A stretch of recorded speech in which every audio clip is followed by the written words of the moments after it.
पारंपरिक शेतीला फाटा देऊन आधुनिक शेतीची कास धरल्यास उत्पादन खर्चात बचत करून उत्पादन आणि उत्पन्न वाढवता येतं।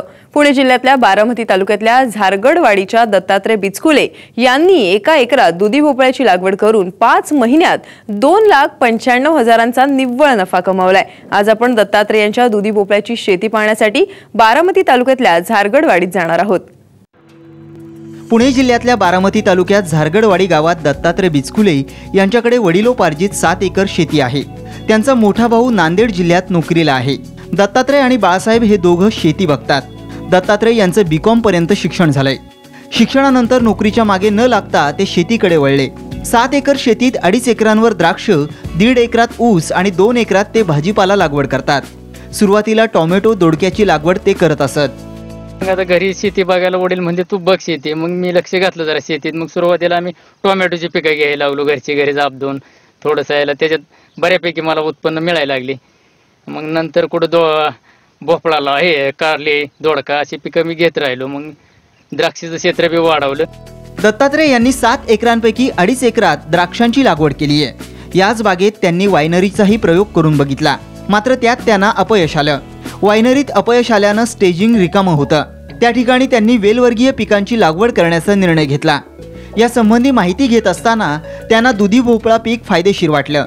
तसंच फलटण इथली केबी एक्सपोर्ट कंपनी करार तत्वावर दुधी भोपळा लागवड करते अशी माहिती मिळाली। त्यांनी याबाबतची संपूर्ण माहिती मिळवली आणि कंपनीच्या मार्गदर्शनाखाली दुधी भोपळ्याची 1 एकरात लागवड केली। ते करार पद्धतीने आमच्याकडून घेतात शेती लिहून वगैरे ती प्लॉटची। तर त्या पद्धतीने मी ते करार वगैरे त्यांच्याशी केला आणि त्यांनी मग आपल्याला फिक्स रेट देण्याचे कबूल केले। मग त्याला योग्य आहे म्हटलं, आपण कसं उत्पन्न जास्त मिळेल ह्या संदर्भात थोडा आपण विचार घेतला पाहिजे। गेला आपण साधारण जैविक खतं, ही सेंद्रिय खतं कशी वापरायची की त्यातून आपल्याला उत्पन्न कसं वाढवून मिळेल ह्या हिशोबाने मी थोडं नियोजन केलं शेतीचं। तर मग सुरुवातीला 1 एकर भोपळा लावला मी, त्याच्यात मेहनत वगैरे करून नांगरट व खत वगैरे घालून बेड तयार करून आणि नंतर मग लागवड केली। लागवड केल्यावर साधारण 40 दिवसात रोपं म्हणजे लावले की 40 दिवसात ते झाड वेल पूर्ण डेव्हलप झाले आणि मग उत्पन्नाला सुरुवात झाली। पहिल्या वर्षी दत्तात्रय यांना चांगलं उत्पादन मिळालं। त्यांनी केबी कंपनीला 20 टन माल विकला। तसंच पुण्याच्या बाजारातही 10 टन दुधी भोपळ्यांची विक्री केली। कंपनीला विकलेल्या मालापासून 2,60,000चं उत्पन्न मिळालं, तर पुण्याच्या बाजारात विकलेल्या दुधी भोपळ्यापासून 1 लाखांचं उत्पन्न मिळालं। असं एकूण 3,60,000चं उत्पन्न त्यांना मिळालं। 55,000चा खर्च वगळता 1 एकरात 2,95,000चं उत्पन्न मिळालं। त्यानंतर त्यांनी परत 20 गुंठ्यावर दुधी भोपळ्याची लागवड केली आहे। 45 दिवसांनंतर उत्पादनास सुरुवात झाली आहे। आज त्यांना अवघ्या 20 गुंठ्यातल्या दुधी भोपळ्यापासून दररोज 2,000चं उत्पन्न मिळतंय।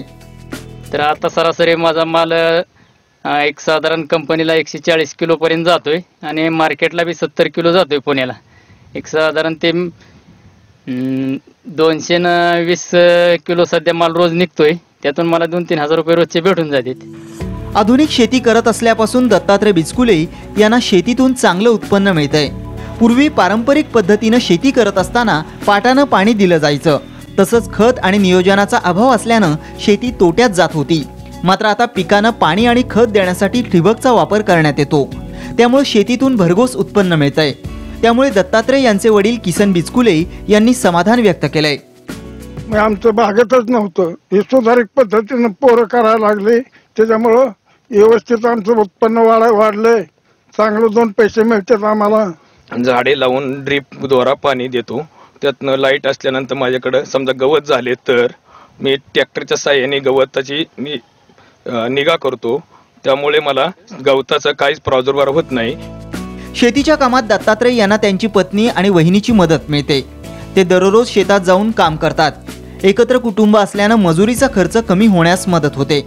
यावर्षीही दुधी भोपळ्याचं पीक चांगलं असल्यानं त्यांनी समाधान व्यक्त केलंय। दुधी भोपळा चालू झाल्यानंतर सुरुवातीला ते सांगतात कशा पद्धतीने तोडायचा, काय करायचं, मग आपण तो सांगितल्याप्रमाणे तोडायचा आणि त्यांच्याकडे नेऊन द्यायचा। ते बरोबर भरून नेतात। दुधीला जो पाला घासतो तो काढणे आणि दुधी असा खाली त्याला घासलं नाही पाहिजे, बाळी पाला। ज्या शेतकऱ्यांकडे स्टेजिंग आणि ठिबकची सोय आहे त्यांना दुधी भोपळ्याची लागवड फायद्याची ठरतीये। झारलेवाडी डोरलेडवाडी परिसरात 50 ते 60 शेतकऱ्यांनी दुधी भोपळ्याची लागवड करार पद्धतीनं केली आहे।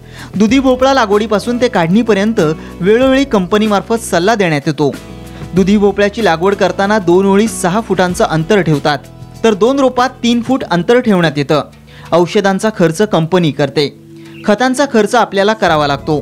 दुधी भोपळा काढणीला आल्यानंतर कंपनीकडून जागेवरच ग्रेडिंग आणि वजन करण्यात येतं। वजन केल्यानंतर पावती देण्यात येते। साधारणतः 10 दिवसात घरबसल्या पैसे मिळत असल्यानं शेतकरी दुधी भोपळ्याच्या लागवडीकडे वळतायत। दुधी भोपळ्याला प्रथमतः आम्ही जमीन निवडतो। शेतकऱ्यांची जमीन निवडल्यानंतर त्यांचं ड्रिपचं व्यवस्थापन आहे का हे पाहतो। पाहिल्यानंतर त्यांना बेड काढायला लावतो। बेड काढल्यानंतर त्याच्यावरती खतं वगैरे कुठले टाकायचे ते सांगतो आम्ही। जे स्प्रे येतात ते पहिले 3 स्प्रे त्यांना पाठवल्या पंपाने मारायला लावतो आम्ही। नंतर जे 3ऱ्या स्प्रेपासून ते दुधी भोपळा संपस्तोवर सगळे स्प्रे आमचेच लोक येतात, आमचे स्प्रे असतात। प्रत्येक शेतकऱ्यांचे स्टेजिंग वगैरे आहे त्यांच्याकडे जाऊन सर्वे करतो आणि तिथून ठरवतो किंवा आपण ह्या शेतकऱ्यांना आपल्याला प्लॉट द्यायचा आहे किंवा काही शेतकरी आहेत ते आमच्याकडे समक्ष येऊन भेटतात, आम्हाला दुधी करायचं आहे, तर आम्ही त्यांना तिथून पुढचं मार्गदर्शन सगळं रोपांच्यापासून शेवटच्या बॉक्स जो हार्वेस्ट होतो प्लॉटवरून तो सगळं आम्ही कंपनीचं नेण्याचं जी जबाबदारी असते ते आमच्याकडे असते। दत्तात्रय बिचकुले शेतीत आधुनिक तंत्राचा वापर करत असल्यानं त्यांची शेती फायदेशीर ठरतीये। बिचकुले यांनी करार पद्धतीनं दुधी भोपळ्याची लागवड केल्यानं त्यांना लागवडीपासून ते काढणीपर्यंत तज्ज्ञ लोकांचा सल्ला मिळाला, त्यामुळे त्यांना चांगला फायदा झाला। कमी क्षेत्रात पिकांचं योग्य नियोजन करून शेती केल्यास कमी कालावधीत शेतीतूनही चांगलं उत्पन्न घेता येतं, हे दत्तात्रय बिचकुले यांनी दाखवून दिलंय। विजय मोरे, साम टीव्ही, बारामती।